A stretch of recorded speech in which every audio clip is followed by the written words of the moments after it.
अस्सलाम वालेकुम। उम्मीद है आप सब खैरियत से होंगे। मैं हूं डॉक्टर आकिब जवेद। आज जिस टॉपिक के बारे में हम बात करने जा रहे हैं वो ये है कि जो पित्ते में पत्थरी होती है, आपने इसका अक्सर नाम सुना होगा। तो आज इसको हम डिस्कस करेंगे। तो इसको हम इंग्लिश में या अपनी मेडिकल की जो ज़ुबान है उसमें ये कहते हैं कोलीलिथियासिस। तो कोलीलिथियासिस जो होती है ये इसको हम कहते हैं कि जो हमारा ये पित्ता होता है उसके अंदर पत्थरियाँ बन जाती हैं। तो अगर हम इसके रिस्क फैक्टर की बात करें, मतलब किन किन लोगों में ज़्यादा चांसेस होते हैं इसके, तो जो इसका एक इसकी एक टर्म होती है जिसके हम फोर के नाम से कहते हैं। तो इसमें चार चीज़ें जो मेन होती हैं। सबसे पहले तो आगे फीमेल औरतों में इसका रिस्क ज़्यादा होता है। उसके अलावा ऐसे लोग जो मोटापे का शिकार हैं उसमें भी इसके चांसेस बहुत ज़्यादा होते हैं। उसके अलावा अगर हम बात करें तो तीसरे नंबर पे तो वो जिनकी एज 40 से ज़्यादा है, तो उनमें इसके चांसेस ज़्यादा होते हैं। ये जो स्टोन जो होते हैं इनके चांसेस ज़्यादा होते हैं।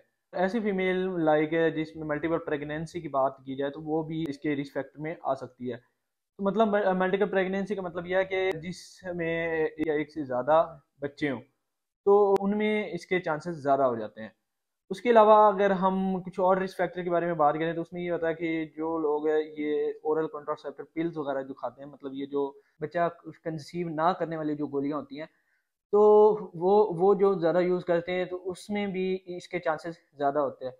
उसके अलावा अगर हम बात करें तो ये जो कुछ लोगों में ये ब्लड वाले जो डिसऑर्डर्स होते हैं, खून के मसले होते हैं, जिसमें हम मिसाल ले लेते हैं सिकल सेल एनीमिया की, तो इसमें भी ये स्टोन बनने के चांसेस होते हैं। तो ये दो किस्म के स्टोन होते हैं। एक होता है कोलेस्ट्रॉल स्टोन जिसमें ये कोलेस्ट्रॉल के बने होते हैं स्टोन, और एक होते हैं पिगमेंटेड स्टोन जो बिलीरुबिन जो लीवर से प्रोड्यूस होता है, तो एक उसके स्टोन होते हैं। तो ये दो किस्म के स्टोन होते हैं, एक को हम कोलेस्ट्रॉल स्टोन कहते हैं और एक को पिगमेंटेड स्टोन कहते हैं। पिगमेंटेड स्टोन इसको इसलिए कहते हैं क्योंकि इसमें जो कलर होता है वो येलोश कलर होता है इसका, इस वजह से। अगर हम इसकी अलामात की बात करें तो उसमें सबसे पहले तो ये आ जाता है कि जिसमें भी पित्ते की पत्थरियाँ होंगी, तो किसमें किसी किसी में ये सिम्पोमैटिक होती हैं, किसी किसी में ये एसिम्पोमैटिक होती है। मतलब इसका मतलब ये होता है कि कुछ लोगों में इसकी अलामात आती हैं और कुछ में इसकी अलामात नहीं आती हैं। तो जिनमें इसकी अलामात आती है तो वो बेसिकली ये होता है कि हमारा ये जो सीधे जहाँ पे ये जिगर होता है उसके नीचे ये मौजूद होता है, तो वहाँ पे दर्द होना शुरू हो जाती है बहुत ज़्यादा। वो जो दर्द होती है वो ये मैदे की तरफ भी जाती है, और ये जो हमारा ये कंधा होता है, कंधे की बैक साइड पे, तो यहाँ पे भी उसकी जो दर्द होती है वो रेडिएट कर रही होती है, मतलब वहाँ पे जा रही होती है। आपको उल्टियाँ वगैरह आएंगी, साथ आपका दिल खराब होगा, क्योंकि इस वजह से होता है ना, क्योंकि इस ये जो हमारा ये जो पित्ता होता है इसके अंदर हमारा खुराक जो डाइजेस्ट करने वाला एक मादा होता है जिसको हम कहते हैं बाइल।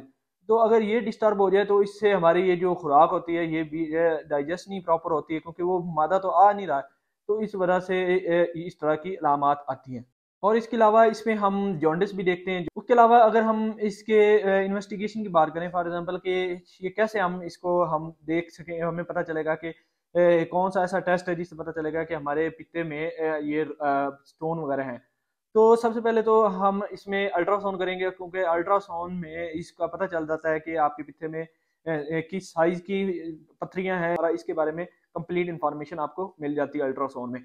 उसके अलावा अगर हम इसके इलाज की बात करें तो इलाज में बेसिकली ये होता है कि इसमें आपका एक ऑपरेशन होता है जिसको हम कहते हैं कोलिसिस्टोमी। तो उसके ज़रिए ये जो स्टोन वगैरह होते हैं, ये जो आपका पित्ता होता है, इसको निकाल दिया जाता है। तो ये इसका बेसिकली इलाज होता है, और अगर हम इसको ट्रीट ना करें तो ये फिर आगे कॉम्प्लिकेशन में चला जाता है। तो इसलिए अगर आपको इस तरह की कोई अलामात आ रही है तो आपको चाहिए कि आप फ़ौरन डॉक्टर से रजू करें, ताकि वो टाइमली इसको देख के ये आपकी प्रॉपर ट्रीटमेंट स्टार्ट करे। अगर आपको सर्जरी की ज़रूरत है तो आपको सर्जरी करे, अगर आपको मेडिकेशन की ज़रूरत है तो आपको मेडिकेशन स्टार्ट करवाएं। उम्मीद है आपको इसके बारे में क्लियर हो चुका होगा। मिलते हैं नेक्स्ट वीडियो में एक नए टॉपिक के साथ। मेरी वीडियो को ज़्यादा से ज़्यादा शेयर कीजिएगा ताकि ये जो नॉलेज है ये मुख्तलिफ लोगों तक पहुँच सके। मिलते हैं नेक्स्ट वीडियो में एक नए टॉपिक के साथ। खुदा हाफिज़।